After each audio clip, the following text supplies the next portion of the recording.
from externally. In SAPS, there's what we call external post, where a person from outside can apply. For example, the acting commissioner NASCOM, Commissioner Dimpani, is coming from outside of SAPS. She's not coming from the ranks of SAPS, from constable going up. She got to Sevens and got a higher rank. She was an accountant, if I'm not wrong. Including the PA ka Mahmoud Dimpani, is coming from Parliament. She was at level 7. But now I think she's a brigadier, if I'm not wrong, in the SAPS. So I asked myself, why would IDEC be focused on arresting Khumalo and Madol? So again, that connects dots for me. This is a Khan-Johnson relationship again. One must look into this matter. Why kwenzeka lokhu? What is the reason for this arrest? It didn't make sense. So even today, when we ask Umamu Johnson for the referral of arresting General Khumalo, we asked this in ad hoc. Even today, we don't have it. Where was the referral? How was this referred to IDEC? What happened? We never got the gist of this matter, including today. And the arrest, again, it happened. It worries me, Commissioner, ukuthi singathatha indoda esiyithemba nge-600 million. Siyibophe bese siyikhulule siyibuyisele ekhaya sithi ayiyosebenza kulo 600 million. Ne-state security sale marsh ekhona today ye-marsh and marsh. We don't arrest this person. The reason is siyamdinga. So how important is this arrest? That's the question mark I still have. So as I said to the advocate, my statement, for me, it's still active and alive. I'm still working on it. Okay. Because these are questions I'm going to ask in the, in the committee. Last one. Sorry, Mr. Shongwe. I have no idea of IDEC processes, but you said you queried the issue of the referral. Yeah. How does that work? Does IDEC only take on matters that have been referred? Who does the referrals? If you could, if you do know, if you could explain that. I know from what they said, Bon, in the ad hoc. When we were questioning Ubabu Paul Sullivan, with some of the matters that were probed with IDEC and IPID, Ziyeganjan, then the referral issue comes there. There should be a referral. IDEC cannot on its own institute a case according to what they say. However, in the Khumalo saga, apparently there is no referral. It was then alleged which is going to be cooked up, but we never got it even today. We even sent letters through the committee. Now today we didn't get it. The reason for that was because we were told that IDEC doesn't go after you without the referral. On something else, we had Mr. O'Sullivan here yesterday. Yes. And he disputed the fact that General Khumalo's arrest related only to HR matters. If I'm not mistaken. To be a pet parent is to be human. Sometimes we feel guilty, even when it's for their own good. It's not always a walk in the park. That's why more and more pet parents rely on Hills, with scientifically proven formulas to give more love than humanly possible. Because you're only human, there's Hills. Science does more. Is it true now? But because now we're focused on this one, we wanted to know why abantu abenze the very same issues about Khumalo Zenzile bangekho arrested, but this one is arrested. And yet again, he's so important in the country that siyakubopha siyakhulula sithi no, go work it with Imali South Africa 600 million, go work with the businesses, because today the match, if the match goes out of hand, Khumalo will be blamed. If the match is successfully guarded, Khumalo and the team will be given credit. So if that's the case, why then arrest this person, umbuyise, and trust them with such? It doesn't make sense still namaj. So it's one of those things. But I feel, hence I was, just to finish and close up this matter. Then there's this guy, Sonal. There's a lot of social media that was there. Which IDEC hires a warrant, a person who has a warrant of arrest. Can you just say the name again and where is he from? Sonal. It was in IDEC. Okay. Yes. There is that on social media. It's all over before. Which IDEC hired this person who had a warrant of arrest. I later get to Guti, the docket was beat. The terms beat is glahleka docket, but ulahlama docket is be. So it was then termed Guti docket ilahlekile. That had the warrant. Now, this person is also at IDEC. There's this one, Padiachi, if you may remember. Sonal was the same guy, if I'm not wrong. There was a story of 65 guns that got lost at Pedi police station. And he recovered 2. He was deemed a hero for recovering these 2 guns in the dustbin. I still have questions. Naglahleki Pamezo 65, and then 63 is gone, 62 guns are found in the dustbin. What kind of a criminal will leave guns at dustbin? So lama phoyisa amaningi mphathwa ningila udlala ngathi masubuka le story lezi no. Media was utilized to flatter amagama webantwini ukuthi sibathembe sibathande. So the characters of the people there gave me a problem. While I was in the ad hoc, a businessman writes to ad hoc and also claimed which he also sent here as well, because at that time I was also CC'd on my emails. Toshan, who claims Oguchi Padiachi bagged his phone and General Kele's phone and many people. There was a case about that.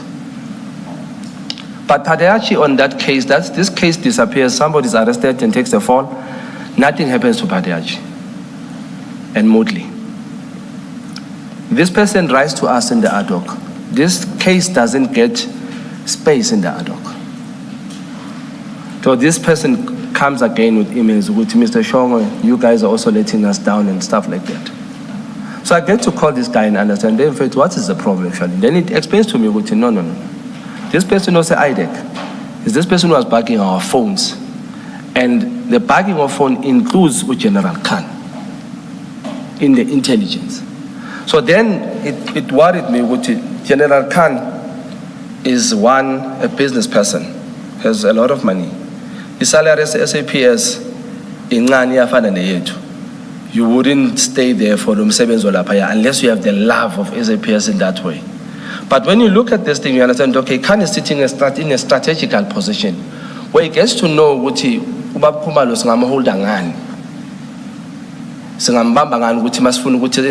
it, to me, it's like an extortionist type of a way, where the allegations that also follows Babsibi, they keep dockets and then they say Fagimali in a protection way, kind of a way. So I saw Gutu Khan is strategically positioned in that space. And by Asebi Disana, there are 4 of them from the IDEC. That's how I got to then start searching these whole things. Unfortunately, because of that 10 minutes that I have in the ad hoc, I couldn't get to where we should go. And the fact that Khan then says, allegedly, in around our circular, Ebandwin, we won't see him in the ad hoc.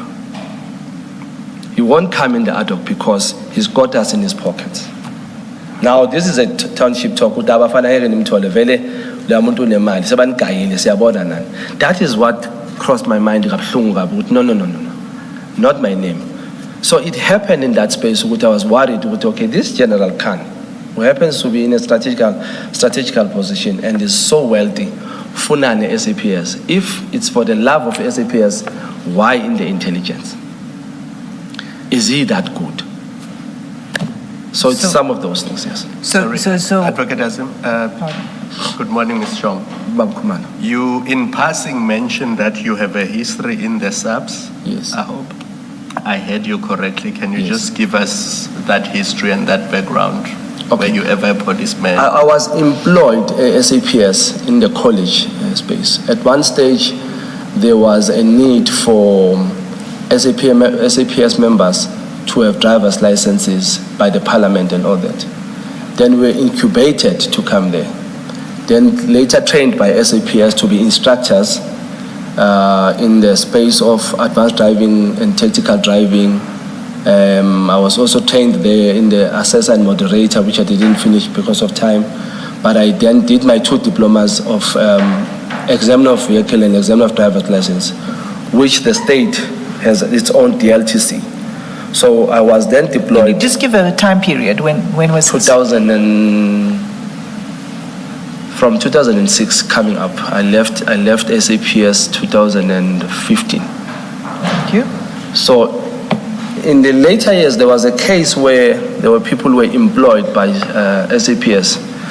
Now that is us, who were instructors. Then there was an allegation that we cannot train SAPS members under the Police Act while we were not employed under the Police Act. So there was that case where we were then offered later ranks.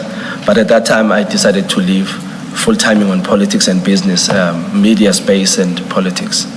So you were in the subs for about 10 years? 2006 until 2015, more or so, yes, 2016. more so. And I've worked in most of these colleges, Bishop Levis, Benoni, and Pretoria West of Bay. And just out of interest, when you left, what was your rank? Or was it before they gave you ranks? The court had already pronounced on that we must get ranks from sergeant, warrants, going upwards. But that was the time I was exiting. So I never took rank. Yes. I just want to get back to your statement. You explained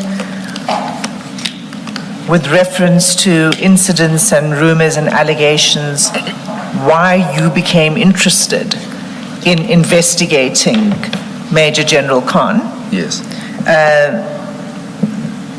In your statement, you give further reasons, and you say there are 4 incidents that you've cited here, in addition to what you've now expanded on Yes. in your evidence today. So if we could return to your statement, and it's at the bottom of page 7, Yes. and if you could just read out those last 4 allegations that you say were also part of what prompted your investigation. The first one was the Aratin drug saga, where General Kwanas clears General Khan and deems him a hero, which I still disagree with Babu Kwanas.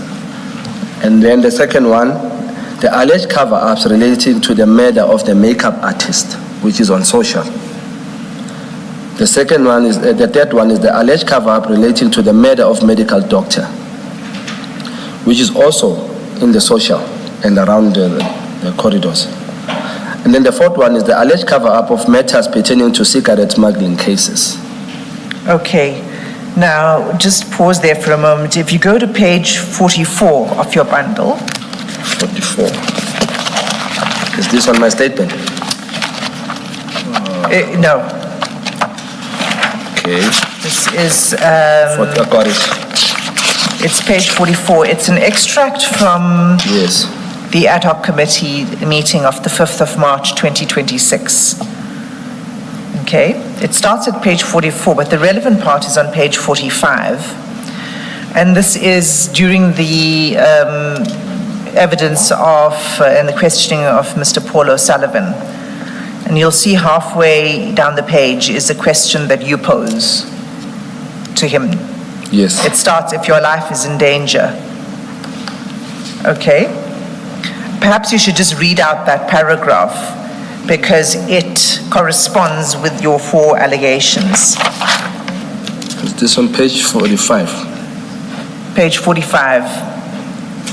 This is, Okay. do you see it? I see it. It's just that one paragraph. Yes. I said reading from here. My life is in danger. How would you go to a house of a person you do not know. Tell me this. Is it fine? Let us leave it, okay? This is Tabanala, okay? Remember this one? And I say to him, this is to Paul O'Sullivan, you are lying. Tell me this. A facial makeup artist is shot dead, allegedly by her boyfriend, and a policeman covers up the story. Allegedly, right? Keep that in mind. 1. 2, drugs worth 300 million get stolen and lost. A case alleges that a person who is a police officer is involved in that case, and the case gets withdrawn. That is number 2. A father loses his son in hospital when a doctor was operating on that son. It is alleged that father goes and says to his friends he has shot the doctor because he lost his son through the hands of the doctor. And number 3, it is also alleged that cigarette smugglers and cigarette sellers and all that gets covers up by the same police officer. Now the most amazing thing is this police officer owns multiple franchises of businesses, lucrative businesses. This person remains in the leadership, but you as a lover of South Africa never investigate that person, Farouz Khan. We cannot even get the name in here in Parliament to get that person to come here and answer. Apparently, he is being covered up and protected. Even by us, now they say we are protecting him. We cannot get him here. Why did you not investigate Farouz Khan? But you went for Pahlane, whom you do not have a single evidence of what he has done. Your statements sitting there in front of you does not have an ounce of evidence about Mr. Pahlane. Should I stop there? Yes, you can stop there. So these are the questions that you were posing to Mr. O'Sullivan. It relates to the Ayrton drug saga. It relates to this alleged cover-up of a murder of a makeup artist, alleged cover-up of the murder of a medical doctor, and cover-up of matters relating to cigarette smuggling. Just for context, because you don't say anything more in your statement about these specific incidents, but you say that the concerns arose because of what you were reading in the media. That's where you picked these things up. So I just want to confirm that it's the same, it's these media articles that you were referring to. So if you look at page 51 of your bundle,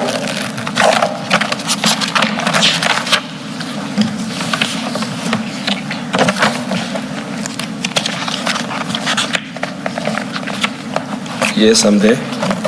you'll see there's a news report which is headed Makeup Artist and Influencer, 39 found dead in her bedroom under mysterious circumstances. And there's a picture of the person. You see that? Yes. Is this the story that you are referring to? This is one of the stories. It's one of the stories? Yes. Okay. And then there's a second news report in the bundle, and that you'll find at page 47.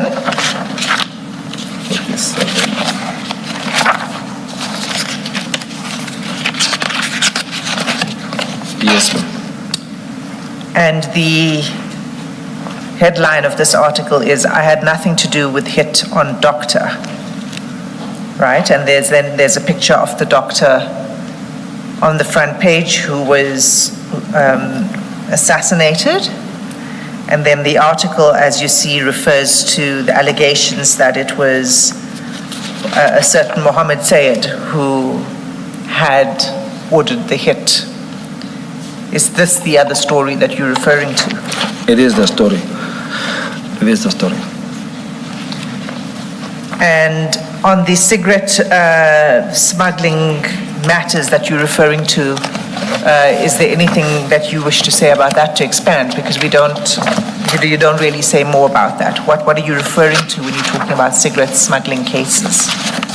On the cigarette smuggling, it's the relationship between then it was alleged General Khan, pertaining from the the EFF event where General Khan attended, if you may remember that, and the guy called Syed.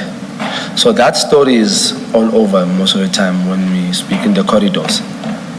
But So this Mohammed Sayed in this article is the Mohammed Sayed who's the director of Carney Links. Yes, that's Syed. Okay. What got my attention to that story is that the relationship, politically and business-wise, there's a lot of allegations. If you may read most of the stories that you'll get on social media about Said, you'll never pass there without getting a name of Khan in the comments. If you go through any, you'll find it somewhere there. So that's the one I'm referring to. The fact that at that time, when I mentioned it here, I didn't have much knowledge of it exactly, in very intensively. But I later learned a lot of things, including the invitation that no, that means the cigarette issue is true. Because how would I be invited by the cigarette people in the cigarette business to tell me to protect Khan in a way if this story is not true? So there's an interest there. Okay, so that's going to bring us to the 8th of March. Yes. Okay, so let's just pause on that because you're going to come to that in a statement, and then you can expand on the people with whom you met. Let's go to page 8 of your statement. I'm there. Could you read from the top of this page? Further to the above, I was also prompted by the fact that certain members of the ad hoc committee did not see the necessity of summoning General Khan for questioning during the process of compiling the list of individuals to be invited before the committee. Two names in particular were at issue, namely President Cyril Ramaphosa in relation to Palapala matter and General Khan. Should I continue? Yes. In the case of President Ramaphosa, I understood from the political standpoint that he would be likely be shielded by the process by his party, ANC. However, with respect to General Khan, I could not understand their reluctance to call him before the committee, particularly given the weight and seriousness of allegations that have been formulated and tabled against him. Yes, so you've given us quite a detailed explanation of those paragraphs, so you can move on to the next. I was further prompted by the allegation that General Khan is a multimillionaire and a businessman of considerable means, yet he seeks to remain in employment within the SAPS, specifically within the intelligence division. This raises serious question as the motivation behind his continued presence in such a sensitive and strategically significant position within the services. Okay, you can pause there. So before you go on to 2.2, the question that was asked of you was what were the findings of this investigative work, all of these incidents that you've referred to this morning, which came to you through social media, through people reporting things to you, yes, to the evidence that was coming out of the ad hoc committee. So the question is, what were the findings? What were your findings of your own investigative work? So you can read 2.2 in response to that question. In undertaking this investigation, my primary objective was to establish the truth regarding the allegation leveled against General Khan. However, due to the failure to appear before the committee, I was regrettably unable to arrive to the determination of the facts and the truth in this matter, therefore remains unestablished. Okay. You say in this paragraph, due to his failure to appear before the committee, but it wasn't that he failed to appear, it was that he was not called. I just want to get the context right. Oh yeah. Okay. Yeah. Okay. So he didn't appear, but it's because he was not called. If I may elaborate on that. we somehow have.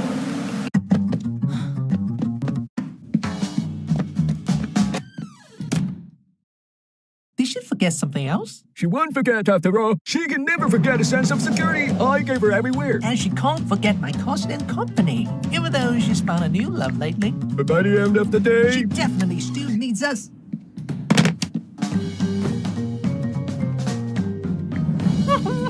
she doesn't need us anymore.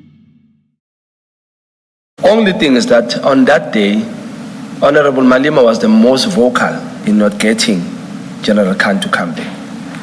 But I can tell you, Uti, the other parties sided with him, with the EFF, not with him, with EFF, in not allowing us to get Khan to come there. Okay. Yes. So the upshot of all of that was that he was not called. Yes. All right, thanks. Now we get to the crux of your statement in 2.3.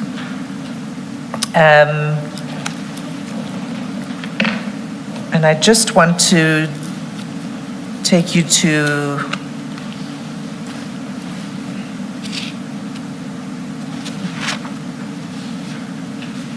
we'll come there. You raised these questions on the 5th of March.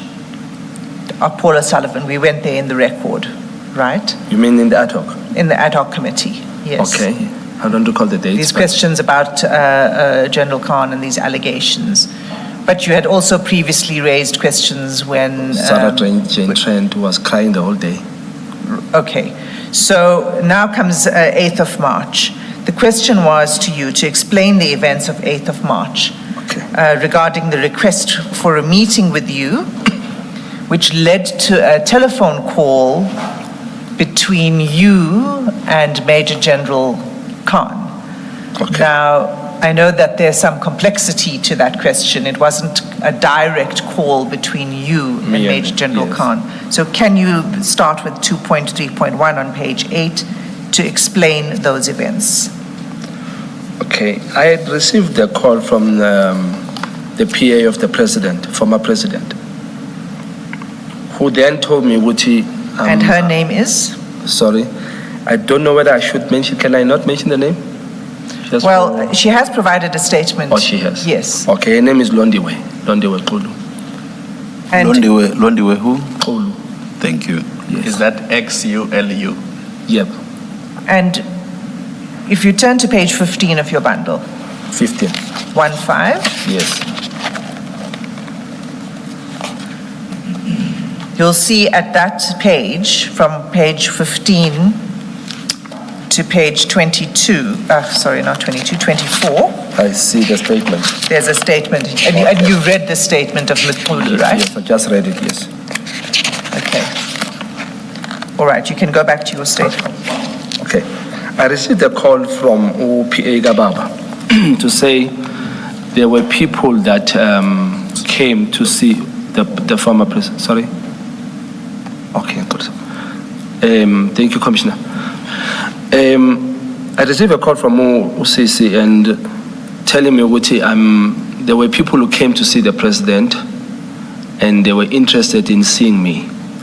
Now, if I may just explain on that one, this thing happens kakulu.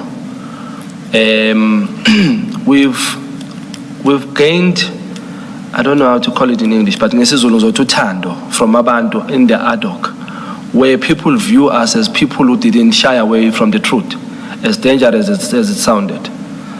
So, because mostly they can't get directed to us, and they have access, some have access to Baba, some don't, specifically business people. A lot of business people have came to Baba and said, hey, Sabatanda Labafana. They are doing very well and would like to help last and later on. So we've been assisted by certain business after they seen our stance in the ad hoc. Which, okay, you guys need a push because you're working in a direction where you're not shy away from this. So I've been called by Sis Londiwe many times, and some go to Baba and says, Funubono Shong, and then they just call me in. So this is one of those incidents where I was told that I must come and get Funega. I then, I was in Cape Town, if I may remember very well. I had left Durban days before, and I had left my car at the airport. So I flew to Cape Town. I was in Cape Town for, I think, two days or so. Then I was called to come back. So then I flew to Durban for this one. Okay, and to be clear, that the request for you to go to Durban was the call you received from the former President Zuma's PA? Yes. Requesting you to come to Yes. Durban? Yes. Okay. But who made the request for the meeting that took place on the 8th of March? Because the meeting was not going to be with President Zuma, No. right? I will explain later that part of President Zuma in the meeting, because I later find out that he was not even aware himself why I'm going there. But the call was made by Sislondiwe to me, Right. saying that there's two gentlemen that came and they had requested to see me. They also requested Gubaba to see me. She's the one who told me to come, and then I went. Okay. Yes. And then in 2.3.2, you explain who the two gentlemen are. Yes. And who are they? It was Yusuf Gachi and Imran. I don't know in Imran's surname.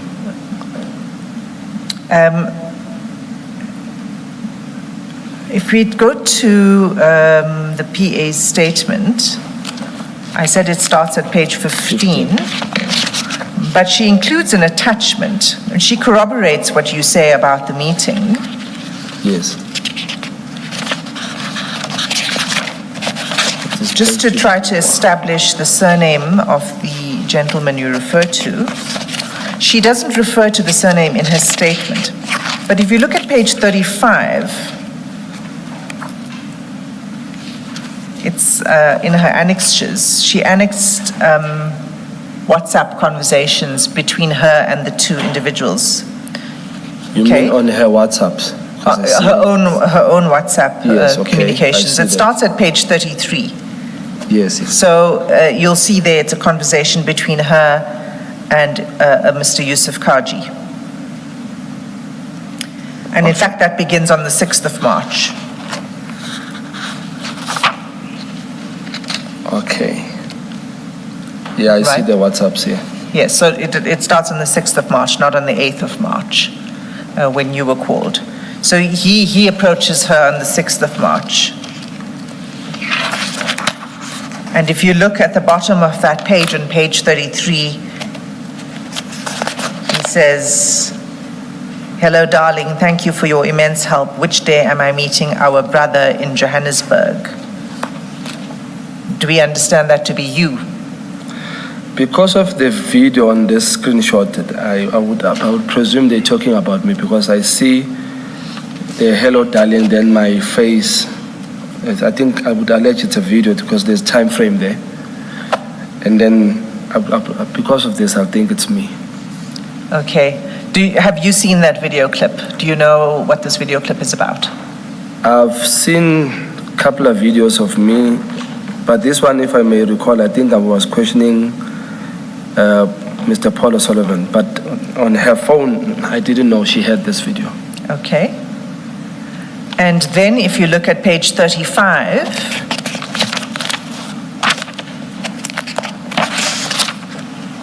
Okay, I'm there. it's the copy of an extract of the WhatsApp conversation between her and a gentleman named, well, she has him saved as follows: Imran C.K. Baba. Do you know whether, does that ring a bell? Is that his surname, or do you know? No, I don't know. It's first time here seeing this Imran Baba, but I think, if I may just think at the top of my head, I would say maybe it's a reference, Imran for Baba or Imran Baba. I don't know whether it's a surname. It might be a surname because in Indian people it's also a surname. So I'm Yes. not sure. But I've never, when the guy introduced himself to me, he never said his name. It's never- only Kachi that said his name to me. Okay. Yes. Just before we leave this page, you'll see it's dated 8 March 2026. Okay? Okay. And Which is the day? at 10:32 in the morning, she says, "Morning, Imran. He will be landing at 11:40 a.m." Is that the time at which you were due to land? I think that's the time I had given her that I'll be landing, but I didn't land at that time. I landed far later than that. Okay, we'll Yes. come back to that. Were you delayed?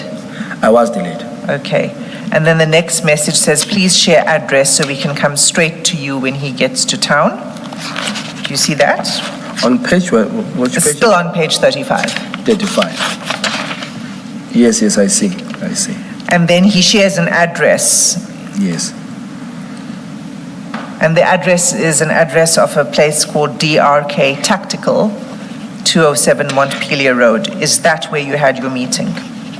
This is where I had the meeting, and I confirmed this because I had checked unfortunately when I got there, my phone was off, but my tablet was on. So when you check your timeline, it tells you exactly where you were. It gives me exactly this address. And when I check the pictures that comes on the Google, it's exactly the house I was at. Okay. Let's get back to your statement.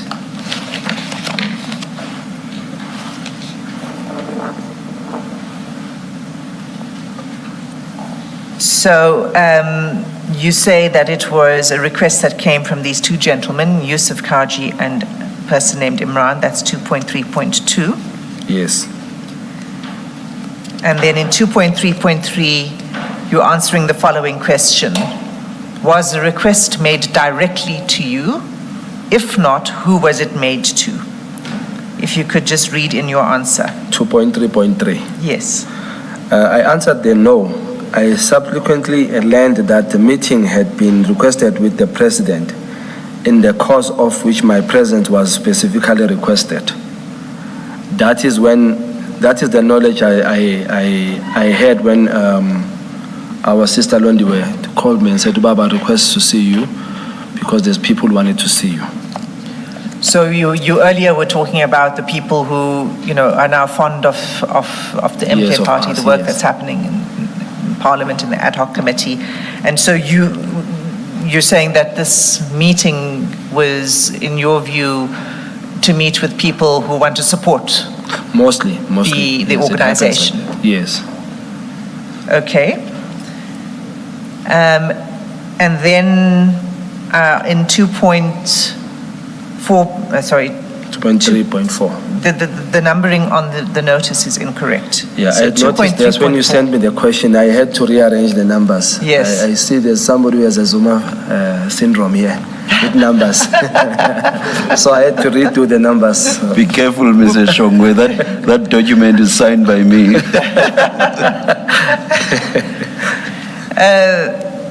So you've fixed it. Fortunately, you don't suffer from the same syndrome. So it was 2. For me for that such a wonderful job, please. Thank you. 2.3.3. The question was, 2.3.4. How was it relayed to you? Right? How was the request relayed to you? So you can now turn to your answer at 2.3.4. 2.3.4. What was the question again? Page 8 of your statement. Yes, but the question? It was, how was the request for the meeting relayed to you? Okay. I think I replied that on 2.3.3. Because when I see 2.4, I'm answering something different there. Because I'm answering upon my arrival in Durban. I was somewhat delayed and... Yeah, I think that it merges the two questions. Yeah, so before. 2.3... So if you could just read answered that. 2.3.4. I must have read 2.3.4. Yes. Okay. Upon my arrival in Durban, I was somewhat delayed and the president had already attended to other commitments. I then had a conversation with Ms. Londiwe, who informed me that 2 individuals were present requesting to see the president and had specifically asked to, I'm telling the page, meet with me. I asked her whether she knew who these individuals were and and the reason for their requests. She indicated that she was aware of their identities but not the purpose of their visit. Through Ms. Londiwe, we then contacted these individuals to advise them that I had arrived in Durban and I was on my way to meet them. Okay. So she relayed this to you. Yes. And you say that she was aware of their identity. So these are individuals that she'd met with before. According to my assumption at that time, she knows them. Yes. Okay. But she didn't know why Then they the wanted to meeting. meet with you in particular.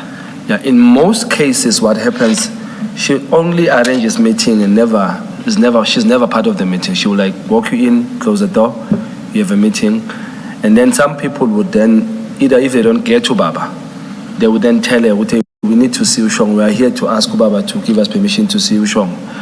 Remember, with President Zuma, it's a freeway. Everybody is welcome. So people usually will go there so that even if I want to say no, I can't say no because they've already asked the president. Now it comes as an instruction.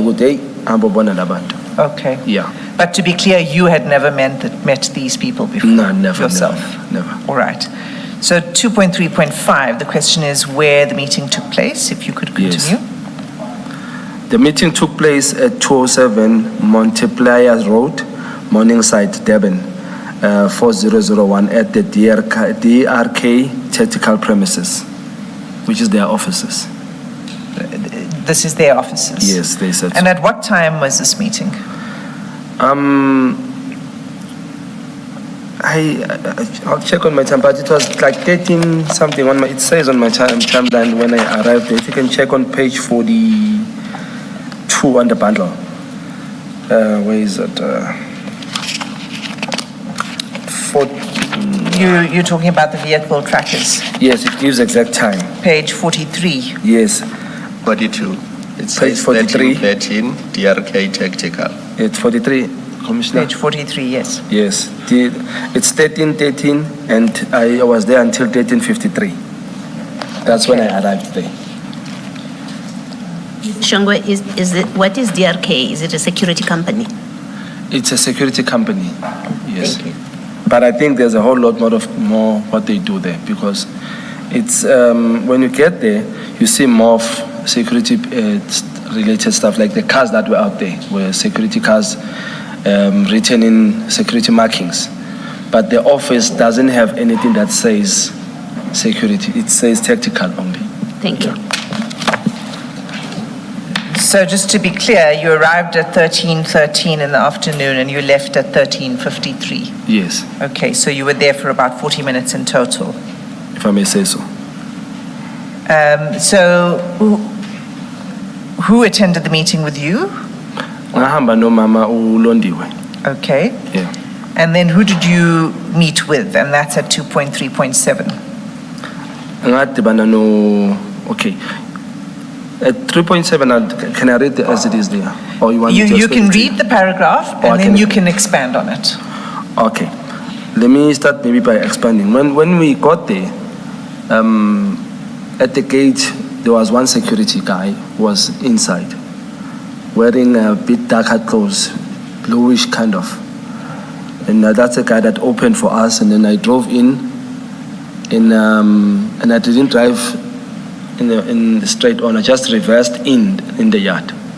Can I just pause for a moment? You said there was a security Yes, official in the yard. who Opened the who gate. granted you access? Yes. And was he the only security officer there, or were there others? At that time, it was only him. Only him, In the okay. front. All when we right, entered. So I drove in reverse, and then while I was parking my car, a gentleman with glasses, tiny in body, short, flat beard, came wearing glasses, came smiling and introduced himself to me, greeting and introduced himself as Imran as I exited my car. He said his name is Imran. Then I also told him my name. So then it was like, oh, I know you, my brother, stuff like that. Yeah. Okay. And then if you can just say, if you take it from we were escorted. Okay. We're then taken into the boardroom, which was furnished with 4 chairs on No, each side. let's just go up a little bit, sorry. Okay. It's the third line. It starts, we were escorted onto the premises. Take it from there. At that line, he introduced himself. Okay, we were escorted into the premises, and as we entered, we passed at the reception desk bearing the signage that read DRK. Now, I didn't write here in my statement that those alphabets, they were very big, but they were 3D type of signage with lights. There was white, red, and white. So those alphabets, I think R was in red. Then the two other alphabets were white. As we entered, it was like a desk like this one. Then it's somewhere here. Then we were escorted into the left of that receptionist, where the next room is their boardroom. And then we got there, the Imran K officers seats. Now we were sitting in a table, if I'm not wrong, the table might be from this corner, maybe to the end there of this, it's very long, but the width of it is not that much. It's maybe like a 1.5 or so. So it was a narrow, Yes, but this very side. long. My work is easy because I use ClickUp. Here's how I keep track of all my tasks. I start by brain dumping everything I need to get done in a list view. Next, I set a priority and a due date to keep things on track. I create custom statuses to organize my progress exactly how I want it. I like to add the action items field so AI can show me the next steps. I add my teammates as watchers so they're in the loop. ClickUp makes work easy, from personal projects to running a multi-billion-dollar company. Click the link below to create your workspace for free. 237. Imran advised us that we could wait for another individual who was expected to arrive. This person was subsequently introduced. This person is subsequently introduced himself to me as Yusuf Kaji. That is when this gentleman, also bearded, wearing this Indian clothing, this long dress, same color as this table I'm sitting in, lighter, walked in and then immediately came to shake my hand and introduce himself as Yusuf Kaji. Then I recall I laughed at him with Kaji. Is this a Zulu surname? Because if it's a K, it's a Zulu. Then if it's C, it's English. And then we laughed about that matter. But he said, no, I'm Kaji. Yeah. Okay. And then 238, the question is, what was the purpose of this meeting, according to the people who requested it? So if you could just take us to 238. Okay. What was the explanation to you for why they requested this meeting with you? Okay. Prior to the meeting, my speculation was that the meeting had been requested because they wished to assist the organization in some way.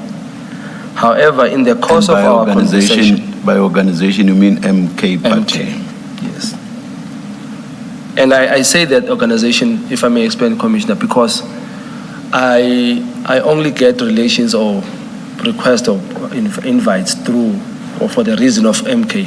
I hardly get invites just for Shongwe. I think Shongwe is not a person, so they want law. So if I may put like that. So for that purpose, it was for the MK in my thinking, my assumption. I will continue. Where was I? Okay. However, in the course of our conversation, Yusuf stated that someone wished to speak to me without explaining further, and he instead insisted on calling this person to speak to me telephonically. I asked who is this person was. They then disclosed the name of this individual as General Khan. I refused and I informed them that I did not wish to take the call. During this interaction, Yusuf moved his chair closer to mine and proceeded to call this person. As the phone was already ringing, the call was answered and it was General Khan. Now, if I may explain this, because here in writing, my mind was already in the artwork. I'm a 10-minute person. So how it happens is this: when he sits down, as we are talking this, just silly talk, nothing serious. Before he starts talking to me, Imran moves closer to Sislondiwe, and it's a chair with wheels. He sits next to Sislondiwe here, very close. It's when also Kaji moves directly to me and saying, hey, my brother, man, there's a brother of us wants to talk to you, man. You know, Yeah, but he wants to talk to you. He speaks a lot of, if I can bring him here, before you get to know what he wants to say, there will be sentences and sentences. So you can't remember everything. He speaks fast as well.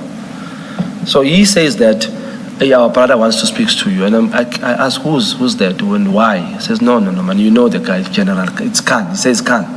So that's why, in respect, I say General Khan here. But he says it's Khan, our brother. No, man, you know you're our brother, man. Talk to our brother. And at that time, he's talking, already dialing. And the person on the other end of the phone picks up the phone. It's a video call. But did you agree to have the conversation? I What was your did tell him response that to? I don't want, this is, okay, as I say, he talks too much. While he was calling, I'm telling him, no, don't call. We can either make other ways and talk if there is a way. But I don't want a phone call. And I tell him that I don't like phone calls. He then explains to me, don't worry, brother. We will help you with the phones. If you are scared of phone calls and anything, don't worry. We will help with your phone. Your phone will be tracking somewhere when you're making a phone call. All this nonsense, he speaks while acting on this thing. We'll work on your phone. Don't worry about this. You must give us your phone. Then the phone is already ringing at that time. So at that time, he takes the phone and turns it towards me. The phone was answered exactly when he turned it. And it was then when I saw this face that, no, I know this face on pictures, exactly as he looks now. So it was a video call? It was a video call. Okay. And the angle of the video call is from the right-hand side of his face. Not directly in the front, but on the side of this side. Then the guy on the phone greets me, hey, brother, how are you? Speaking calmly. Brother, how are you? And then I replied, hey, I'm okay, how are you? Says, no, brother, man, what are you doing? Just do this for our transcription. Yes. The person who's greeting you, that's General Khan. That's now. General Khan. Okay. Yes. Sorry. I'm feeling a Julius Mkwana's syndrome here. I don't know why. And I've also done the yes thing now. It comes it comes with that seat. Yeah, it's a yes. So yes. You greeted. I greet him and he greets back. He greets me and I greet back. But immediately starts talking. But this one, even while no. Even while General Khan is speaking, stopped. he was. Some of the things he said I don't even recall, but he never stopped. So he has the phone in his hand, and then Khan speaks. At the time when Khan speaks, he starts saying, "Brother, what are you doing? Why are you doing this to me?" The conversation was in that line. Why are you doing this to me? And what did I do to you? And I replied, no, I'm not, you did nothing to me. In fact... But what was he referring to when he says, why... I knew what he was referring to. That's why I didn't bother to ask. I knew already what he was referring to. Because now this is happening very fast. And I can't really focus on my daughter. Okay, what is really happening here? And how should I tackle this? But I decided, let me push in and then just finish this thing and move away from it. So I said, no, I'm doing nothing to you.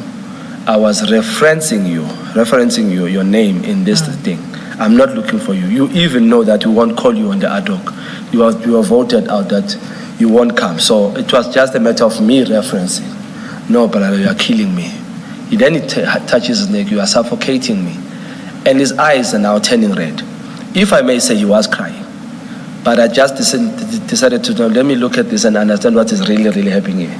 He was wearing a shirt, this color. He looks down and he looks at me in the phone, and then he never looks. He speaks very. Sorry, is that what, light blue? What color is that? I would say baby blue. Oh, thank you. I'm not good with colors, but ngaza. Very light blue. You are very baby good. Blue. You are very good because I have no idea what baby blue is.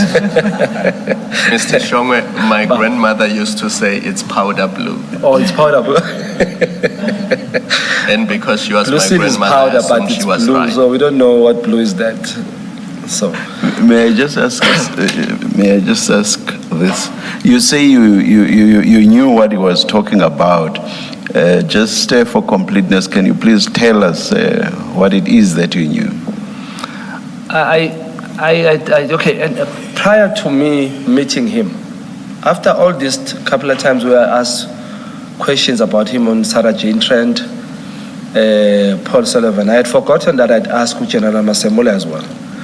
But prior those days when I kept on punching that question, Uguti, how did you, Paul Sullivan and Sarah Jane Trent, establish who to investigate? Because I was probing Uguti, when it comes to General Patlane, they already had proof of the sound system. And he answered to Paul Sullivan, he loves South Africa, that's why he's investigating. So that's why I asked him, as a lover of South Africa, how do you then generate who you want to target? Where you see the allegations of General Khan are so many, but you focus on Patlane. That is the issue. So on those days, I was getting phone calls with everyone, and people that I know, people that I may not know sometimes, and pass on the street, they finally to this Khan you don't touch. He deals with abantu abaronga kakhulu. I got so many of those in a way that I started to take note to okay, now I've put my life in danger with this thing. But the day this happened was when I asked Babu Paul Sullivan. That is when I got a number of people when I walk in the streets. Some people even that I don't even know in the airport will say, hey, Valagit, uzbhekela. But siyabonga into enenzile. Content on all those things. So I noticed okay, when he speaks with me, I knew exactly what sikhuluma ngani. The topic to me was clear. Okay, sila kulento manje. And what I must do is to understand how do I escape being here, so that ngazifaka inkingeni. And at the top of page 10, where you say you told him that you were merely referencing his name, were you referring to what you said to Mr. O'Sullivan? Yes, you I was were referring investigating Patlane, but why not Khan? That's what you meant by saying I was merely referencing your name. Yes, I was referring to that because the situation was very fast. I won't lie about it. But one is forced to think fast out of the box in that situation. How do I calm the situation here? Because we came there without bodyguards, without any weapons or anything. So one has to make sure that I don't allow this to escalate. Because should it be I allow it to escalate or I become violent, it might turn on me. And at that time, if I may say, while we were sitting, the number of people in the yard, they are no longer one person. Because where Kaji is sitting, there's a window behind him. And I could see my car, I could see a couple of men around that space.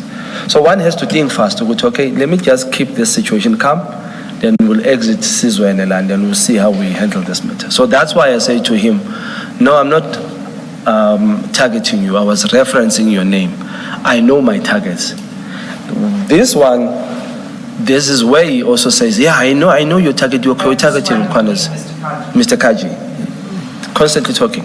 So this is where he also says, yeah, I know you're looking from corners, I can hear your questions. Then this one says, Norman, come, let's meet, let's have a talk, come, let's talk. We can look after you, let's talk about some things. He says it as well. But this one then takes over the conversation of the taking care of me. And then this one says, no, let's meet in Johannesburg. He asked this, in Sandton, he asked this one, where in You are, sorry, you are using so many, this one. Oh, sorry. It was General Khan who said you must meet at his place in Sandton the following week. The same week on Friday. Sorry. Why don't you read the last Yeah. Please. paragraph on Please. the first paragraph? Page 10. On page 10. Page 10. Yeah. The last two lines. Perhaps let's do start this. earlier? Please read the whole of 2.3.10. 2.3.10, where is it? Okay. General Khan answered the call. The first paragraph up to I responded that I would make time. Okay. Yes. Thank you. Thank you, Commissioner. 2.3.10. General Khan answered the call, and Yusuf held the screen facing me in his hands and said to General Khan, my brother, here is Shongwe. General Khan greeted me, saying, brother, how are you? I replied that I was okay and asked how he was. He then said, what is wrong, bro? What did I do to you? You are suffocating me. While saying this, he placed his hands on his neck and his eyes appeared red. as if he had been crying. I replied that I was not doing anything to him, that I was merely referencing his name, and that he was not my focus then. And then he then said, "What do you want? We can look after you. Come meet me at my place in Sandton next week, Friday, if you are available. If you are available." I responded that I would make time. Yeah, sorry for that. So it was General Khan who invited you to meet him In Sandton. at his place in Sandton. Yes, And he invited you for the week after this meeting. yes. And you said you would do so, right? I agreed that I will come. Okay. Can you read the next paragraph? I quickly want to check something. Yeah, it was there. While we were still conversing, Yusuf turned the phone to face himself and asked, "Where in Sandton?" General Khan responded, "In the apartment." Yusuf then ended the call and continued speaking to me. Remaining close to me, he said, "Stop this. You are our brother and we can really take care of you. There is a security tender at Checkers worth 2.2 million every month and we can give it to you."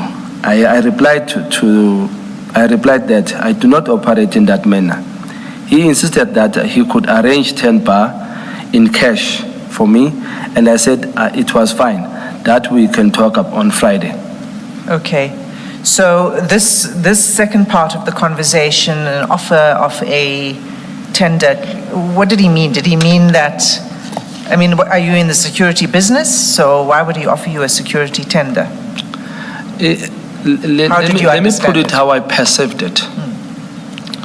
Because prior, when we are talking, and he's talking too much on the issue of phone, there was an instance in this talking where he asked for my number, Yusuf Kaji, and I constantly said, no, I don't want you to have my number.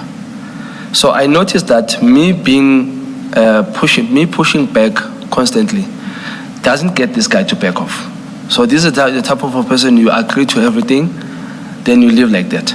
This is what I started deciding to, okay, let me work on this, because now he says, you give me the tender of 2 million of security. And I said, no, I don't operate like that. So to him, maybe he thought no, in book form, this will get me arrested or whatever, in a way. To him, he thought I'm saying that. That's why he changes the subject to say, no, we can get you cash then. 10 bar, we can get you 10 bar, we can arrange it. In that, the thing is, I forgot to write it here. In that statement, this is where he even promised me there were 3 BMW cars that were window tinted and bulletproof. He then promised me, would we even give you this car? Where were those cars? Sorry, where were those? In the yard, parked next to my bike. In the yard, okay. Yes, in the yard. He pointed at them? Pointed at them. Even when we went out as well, he was walking me out on the window. He said, you see, all these cars are safe. I was no longer interested in listening, but my focus was leaving. So I had agreed to say, okay, no, about the 10 bar, we'll talk on Friday. That is what I said, because I wanted to get them to say, okay, fine, let's meet wherever we're going to meet and talk. Then as soon as I started agreeing, I just noticed the change of tone and the character of the body. Now I think they feel calm with I'm with them. Then I decided, okay, this is where I'm going to take this thing. This is where they then, if I may recall, at the same time I stood up, I wanted to leave, and then he said, no, sit down, man, I want to tell you something. There's a brother of mine upstairs who has information, because we see your line of questions are more asking about Mkwanazi. We have something on General Mkwanazi, we can give it to you. Okay. And he spoke fast, he spoke about helicopters and a lot of stuff that I was not interested in listening. Okay. Sorry. I see that for 10 bar you have a bracketed explanation, 10 million rand. Yes, the language 10 bar is 10 million. Thank you. Can you read the next paragraph into the record? This is now where you're talking about what you just said about that he seemed to intimate to you that in fact the person you're really looking into is General Mkwanazi. Yes. Okay. Imran then, this is when we were standing up. Imran then offered to bring us something to drink, and and returned with bottle of water. Yusuf then said, in the line of your questions, I see you don't want General Khan, you want Mkhwanazi. I can give you information on Mkhwanazi. My brother upstairs has information on him. I did not respond to this statement. Instead, I requested to leave. As we were walking out, Yusuf said we must wait a while as the brother was coming. We waited next to the signage, and a man of approximately my height or slightly taller and muscular build came down to the stairs. Yusuf took this individual and me back to the boardroom, leaving Londi and Imran by the reception. And if I may say, I think Londi also continued to live here, and asked him whether he still had information on Mkhwanazi and the helicopter. To which he responded yes. Yusuf then instructed him to locate the information and stated that he would give it to me on Friday when we meet in Sandton. Okay. Chair, it's 11 o'clock. Before I ask questions on this paragraph. Should we not push to finish? If that's, unless... I'm in your hands, Chair. We could. Or let me ask this question perhaps, how much longer do you think you're going to be? Probably no longer than an hour. Let's rather take the break then. Okay. Let's adjourn until 11:30. 11:30, thank you, Chair.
Yes, Mr. Sim.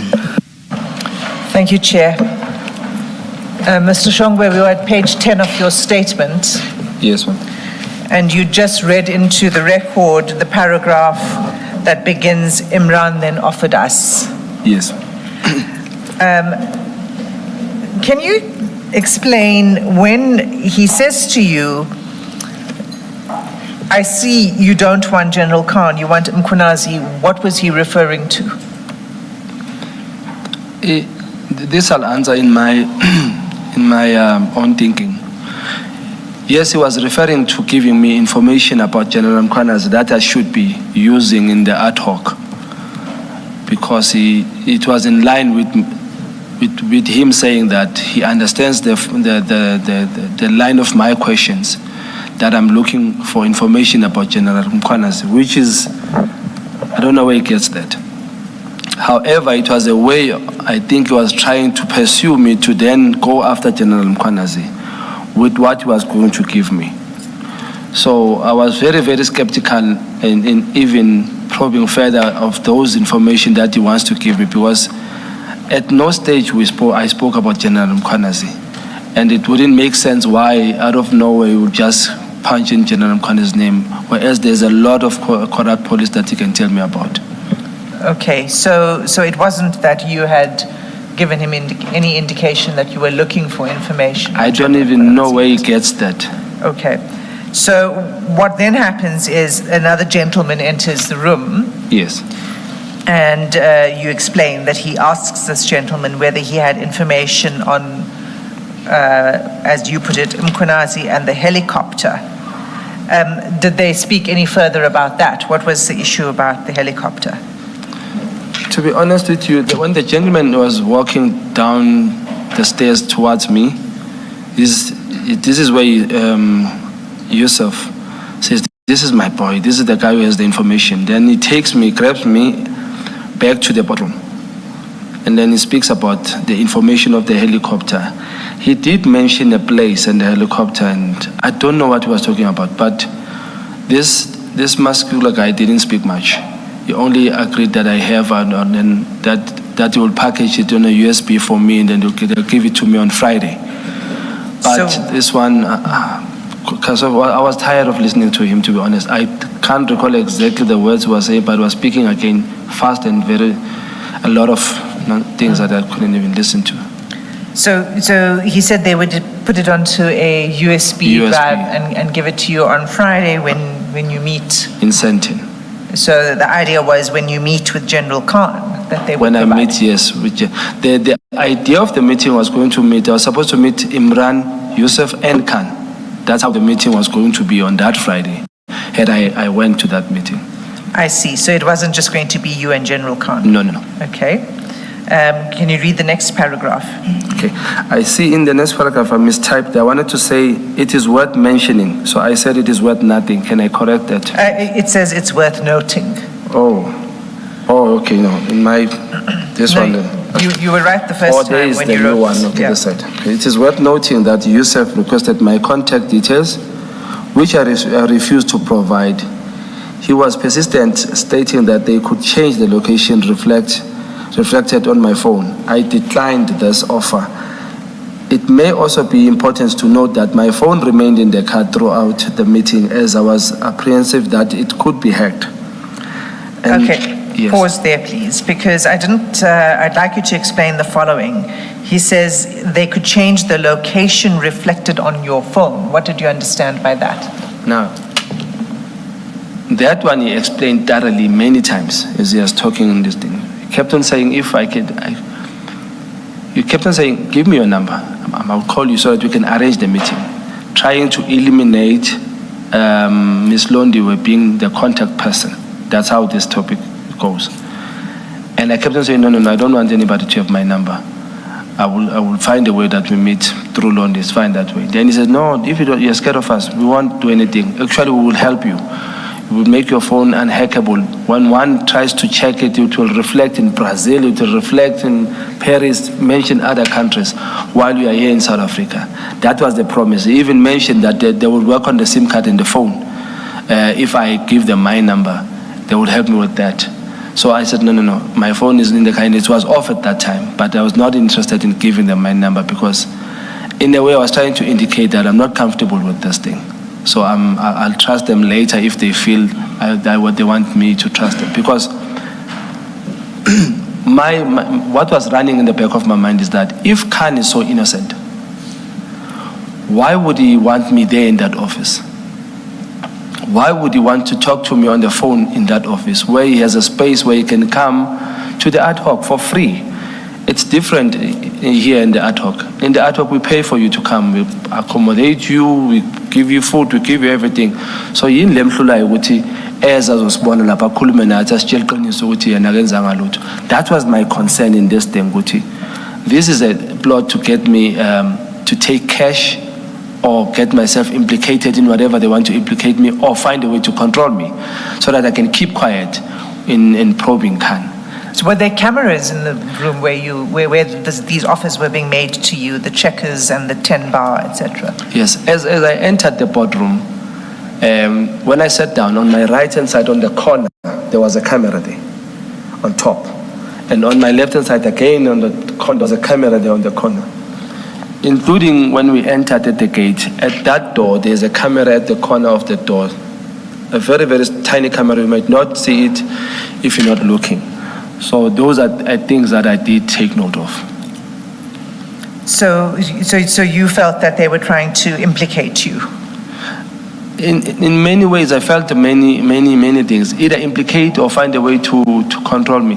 You see, in my political life, there's one thing I'm wary of. I believe that when somebody promises you such an amount of money, and should you be lucky, should I put it like that, should you be lucky and get that money, you will be happy for a little while, and they will control you.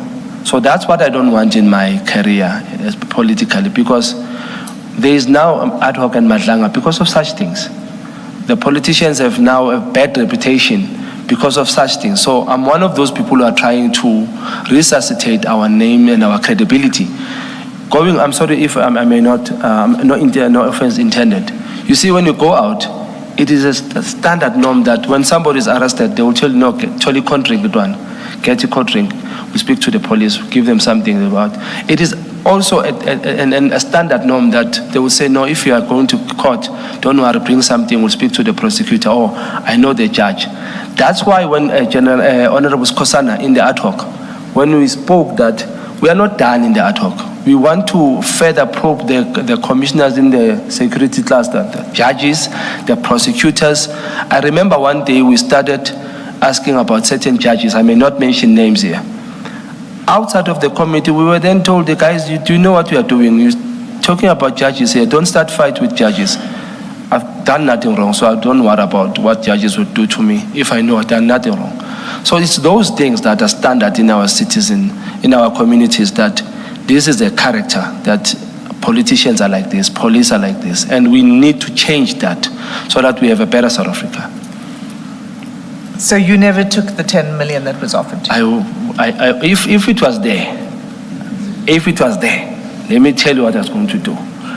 I was going to take that 10 million, go home with the 10 million, look for charities, look for the hobos in the street, give them money, and get to ad hoc and tell them that I took 10 million given by these people. Here it is. That's my character. That's the person I am. But unfortunately, they had no money. Even when we leave, I stated here in my statement. This Imran guy says, no, Shongwe, don't worry. I see you're not quite happy. You get your chocolate when we get to Johannesburg. When I land at the airport, we'll meet at the airport. I'll give you a chocolate. Talks in that line. I was like, no, don't worry. I'll take my chocolate in Joburg. So I was gonna take it and make sure that I expose it, because the purpose that I wanted to know is why would Khan get me there? Why would they want me there if he's innocent? So on the issue of the chocolates, it's in the next paragraph. I think we should just read it in because it mentions the names. If you could read that paragraph into the record. It says, we then said our goodbyes, and Imran walked us out to the car. Before I entered the vehicle, Imran said, I don't have anything now, but I will give you your chocolates on Friday when we meet. That's the promise. Okay. The next paragraph, 2, 3, 11, you've already dealt with. It was a question about who was present in the meeting, but you've dealt with that. Yes. Can we go to 2312 on the next page? Yes. And the question here was, what were the outcomes of this meeting then? You know, what happened after this discussion that took place in the boardroom in Durban? So can you begin by reading 2312 into the record? The outcome was that we will meet at his apartment in Sandton, meaning General Khan, on Friday, and Imran will bring me my chocolates and information on General Mkhwanazi. That was the promise. I had promised them, if you may refer back, that I would come to the meeting, which was planned to be in Sandton, in the apartment, where I can recall, as Yusuf asked General Khan, where would the meeting be, in the house or, and then he said in the apartment. So there was no outcome for me. This is where it ended. You didn't meet then on No, I that never. Friday? I never. And you didn't meet at any time subsequent to that Friday? I made sure that cause that I don't understand, I drop immediately. So you didn't have any further conversation either with Mr. Kaji or Mr. Imran? I don't recall having any phone calls from, okay, they didn't have my number, so a person who would have my number would be Ms. Londiwe. I don't honestly recall exactly whether she did ask me or not after that, but I think if she had asked me, as she mentioned in her statement, I think I turned it down. But as I left that door, I closed that chapter in my mind. I just wanted to find my leaders and explain to them what had happened. Sorry, Ms. Hassan. Ms. Shongwe, please look at page 20. It's paragraph 54 of Ms. Londiwe's Paragraph? affidavit. Paragraph 54 on page 20. Okay, thank you. Maybe Yeah, just take time to read 54 to 58 and then tell us if you have any recollection of the call on the 10th of March 2026. Thank you, Commissioner. This is Sis Londiwe's statement, right? On Yes. 54, it says, on or about 10 March 2026, I met with Mr. Imran and Mr. Yusuf Kaji and telephonically connected them to Mr. Shongwe. The call was placed on speakerphone. Mr. Shongwe indicated that he was occupied with work commitments. It was apparent to me that he was not interested in pursuing any further meeting. Following that discussion, I had no further involvement in the matter. Do you have any recollection of that call? Mhlonishwa, ngangibona lento le angikhumbuli nakancane, but I'm trying, my mind is failing me here because on the 10th of March it was my birthday. And I don't recall which was I at work. But if I read this, ngoba ngiyazazi mina, uma ngibusy maybe go ad hoc, I would pick up and say, hey, ngibusy, I will call you. So I don't really recall ukuthi ngakhuluma nabo. Maybe I just dropped the call busy and they were talking to me. So angiyibeki ngaphandle, angiyivumi kodwa angiyikhumbuli nje nhlobo. But what I know is that bengingasayifuni kulamadoda. But it's possible that her statement, the way she puts it here, is correct. The outcome of what she says here gives me lento ukuthi it is me here because ngangasafuni lutho ngempela. So I can say it might have happened, but I don't have a clear recollection of yona lento le. Thank you. Yes. She says that she put the call on speakerphone. You don't recall any voices, recognized voices on... One thing I know for sure, I've never spoken to those guys ever again. She might have called me and spoke to me, and maybe she said, I'm putting you on speaker. I was not even listening because, you see, when I'm at work, it's a space like this, coming, yeah. So I wrote here, the following day, I met with President Zuma and Mr. Tutuzane Zuma and recounted to them what had transpired in the meeting. As previously explained, President Zuma expressed surprise that this was the reason President Zuma expressed, President Zuma expressed surprise that this was the reason the meeting had been requested, as this had not been disclosed to him upfront. He had only been informed that they wished to praise our work on the ad hoc committee, and many individuals do. Yeah. So you reported this to President Zuma and to Mr. Duduzane Zuma. Did you report it to anybody else? I went to my principals. President Zuma is my president in the party, and my elder, which I felt to respect him because these guys went to him. And then Duduzane Zuma is the member of the PTT, which is Presidential Task Team. So because of a certain relationship, I decided to... Sorry, just to be clear, Yes. Presidential Task Team within the political party? Within the political party, yes. Okay. So I had to tell them the story because I know Duduzane understands these people. So I then decided, no, let me go tell them what happened for my protection, in a way that I had a meeting with these two people, but when we got there, the subject of the meeting was then related to me as this. So the president did say, at first when I told him about these people, he kept on saying, okay, because when I said it, I said I was in a meeting where I was speaking with General Khan. So the president doesn't know General Khan. He met that guy once, even Duduzane confirmed it. No, this guy has only met Baba Nakwana once somewhere in passing. So president doesn't know Duduzane. But when we spoke about these two guys, he said, oh, Amatota Wokwai. Yeah, baby figure that. That meaning Lamatota, those cigarette guys, oh, they came here, so what was wrong with that? So I then told the president, time for Nibizelo Intenji. This is when the president tells me, no, do the right thing. Go do your thing, so I got the blessings of from my seniors. Okay. Sorry, just, did you report this to the committee? Now, The ad hoc committee? I wouldn't use the word reported.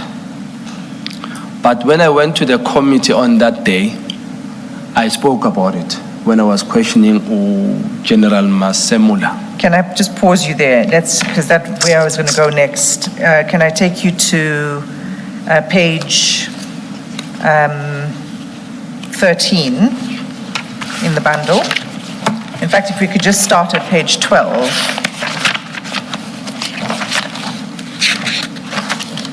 You'll see from page 12, this is a transcript from the meeting of the ad hoc committee on 17 March 2026. Okay, you'll see the date at the top. Yes. Okay. And then page 13, you turn over the page. Yes. The very last paragraph on that page, that long paragraph. Okay. That's I see where it, yes. you see that. You see three lines into it. Sorry, Commissioner Kamala, maybe it would help if the witness just read this this paragraph and the relevant parts into the record. So I think, Mr. Shongwe, if you could read that paragraph. But the relevant part starts at guess what happened. Wait. Three lines in. 3 lines before?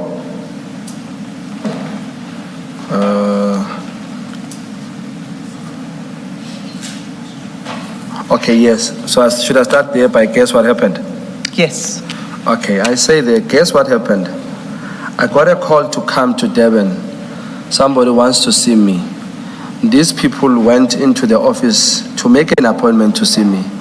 I flew to Durban, and when I got there, General,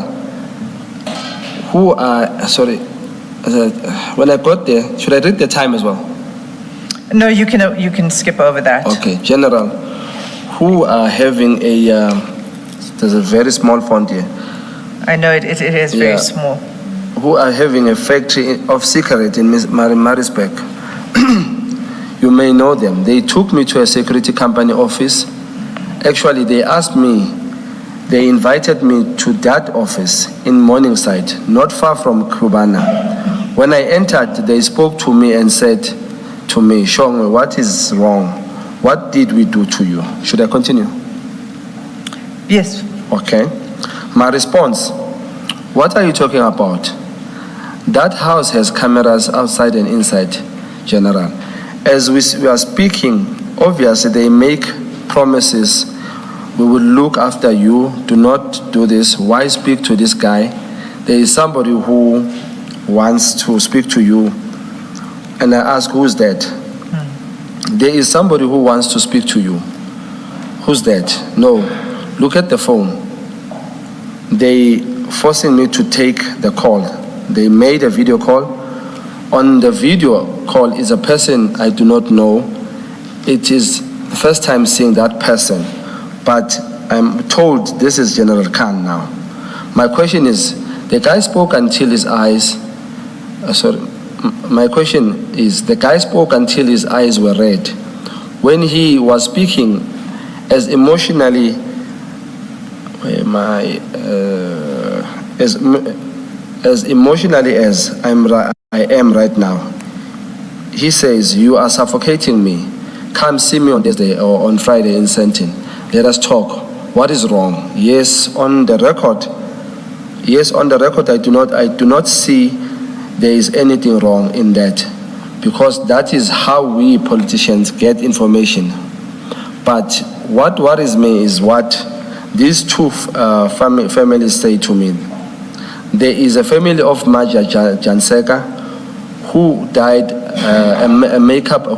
a makeup artist who was shot in the head.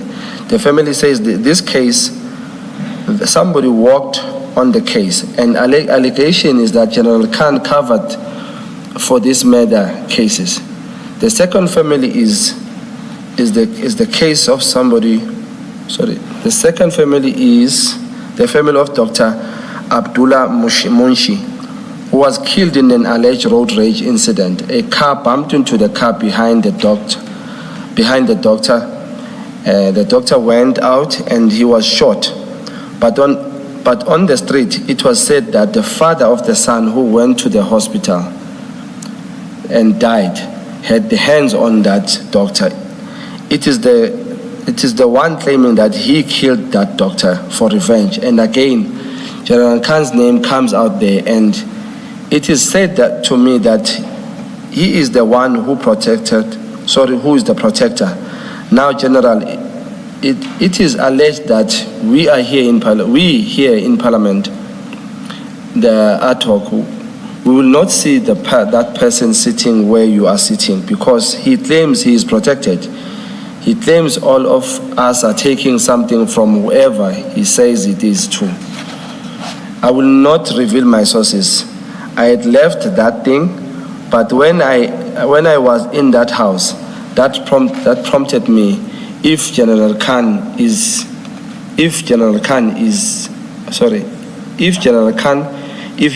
as true as he says, yeah, he is. Why is he not applying to come here and clarify his name? But instead, he opts to call me and invite me into an office. Why now? Yeah, okay, that's good. I think you can stop there. So this is where you relate in the ad hoc committee the events that took place on the 8th of March. Just before I ask the next question, I just want to first ask you, you say in this paragraph, when you got there, you met these people who have a factory of cigarettes in Pietermaritzburg. Who are you talking about? Is that... Imran and Asaf Kaji. They have a cigarette factory? It's what they told me. And that cigarette factory is in Pietermaritzburg? Yes, how they tell me that is that in one of his yappy too much, he says, your former SG, referring to Floyd Chibambo, while he came to the factory, and we always helped him, we gave him something, don't worry. He was referencing how we helped people. So if I agree to what they want to offer, it's one of those things that he talks too much. I recall as we move on it. So it says that, yeah, Floyd Chibambo came there, your former SG, we gave them T-shirts, don't worry, man. That was the topic. So in that sentence, that is where he says, in our factory in Pietermaritzburg. Okay. And do you know the name of the factory? No, I don't. I've never been. All right. So You talk about it then in the ad hoc committee. Were there any further inquiries that were made on this incident by either by the ad hoc committee or by anybody else that you're aware of? Ma'am, to my understanding, I think, let me say, I'm new in Parliament, and some of the things I don't know how they operate. But the level of assistance we supposed to get, or I think we should be getting in the ad hoc committee, is zero. Because this matter, it's only here that I'm speaking about this matter. It's only here that I'm asked formally about this matter. And taking into consideration, you see, when you speak of the cigarette guys, you link them with many allegations, including the drugs, how unsafe they are. If I may recall back, there was a time when I went to Hoshi Mampuru.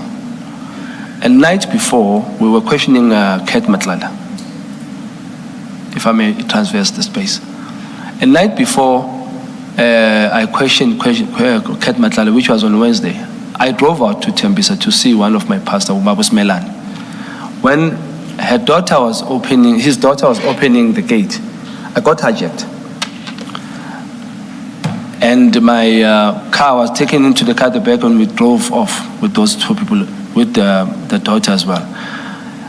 Fast forward, the case is opened. And the case is opened as kidnapping and hijacking.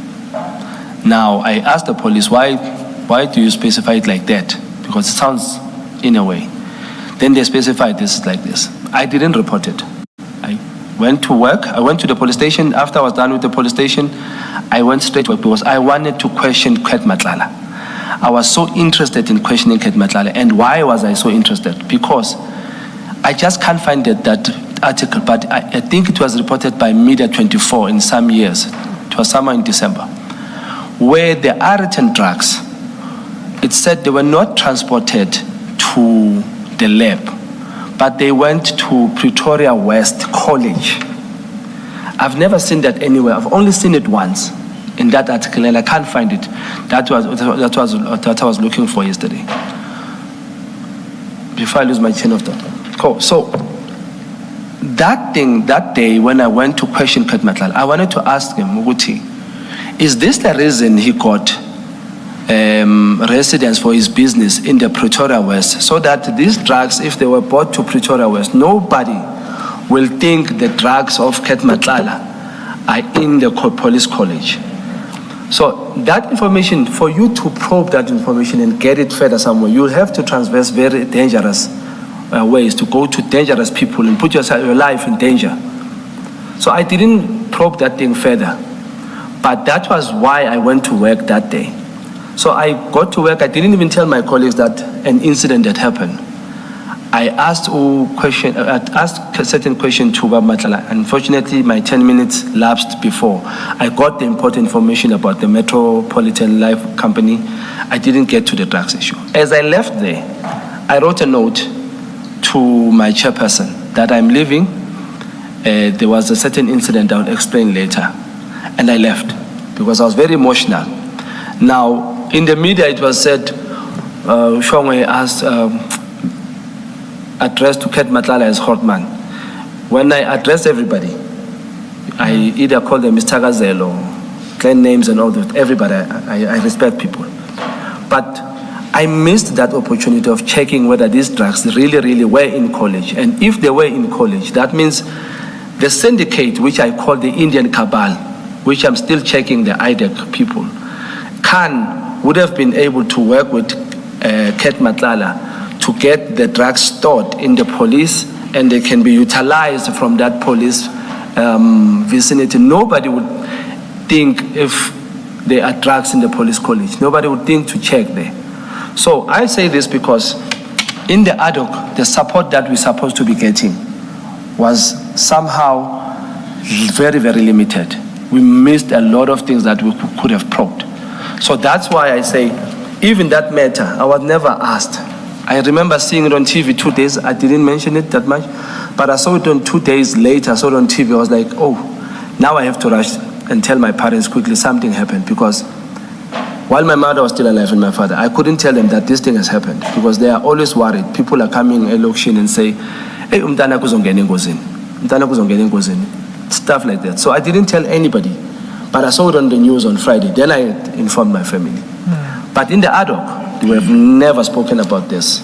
So that whole story that you just gave us now about Katmatlala and the drugs and Yes. so on is a way of you saying that there were no further inquiries I couldn't. from the ad hoc committee side? Yes, including this one as well. Yes. Okay. On that issue, but also on this issue? On this one, yes. You're drawing an analogy, all right. Yes. But on the 17th of March, when you explained this in the ad hoc committee, you were discussing, the person you were talking to at that point was General Masemola. He was the person who was the witness before the ad hoc Yes. committee. And he's the National Commissioner of Commissioner at Police. that time, yes. Did he follow up and make any inquiries about this call that was made to you with this offer from General Khan? It's only the Madlanga Commission that has spoken to me about this matter, apart from my political party. And in my thinking, I think me mentioning it there in the ad hoc, for me it was enough. I didn't even see a need to open a case or do anything further because that space, I think it's a protected space. We are governed by certain laws there. We are protected by certain laws. If the committee felt the need to do anything, they would have jumped on it, including protecting us.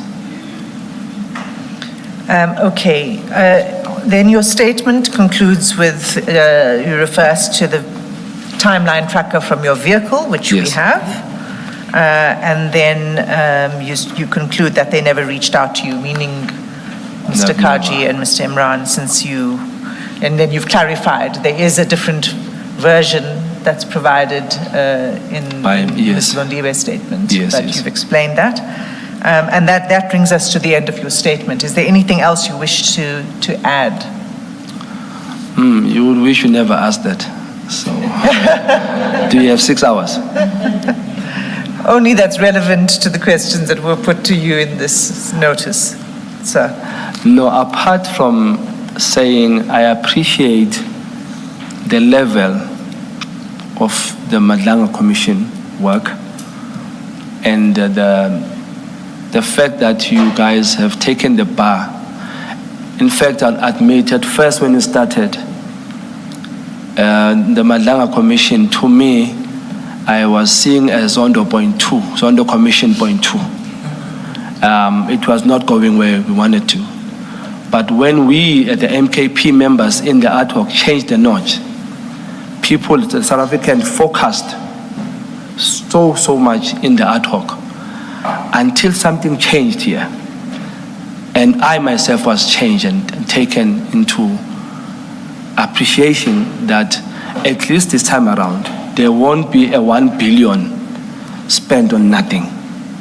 There won't be a 1 billion spent on fighting our fight as politicians. So I appreciate you guys for being fair and honest to the fight.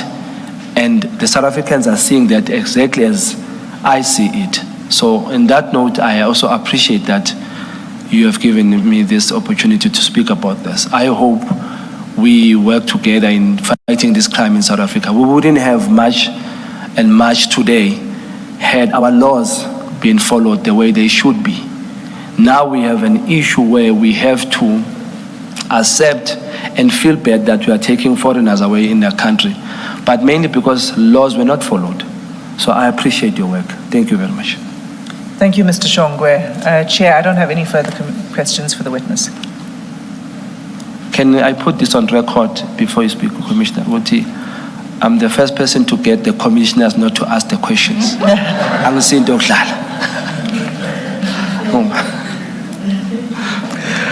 Thank you very much, Mr. Shongwe. You are excused. Thank you, Commissioner.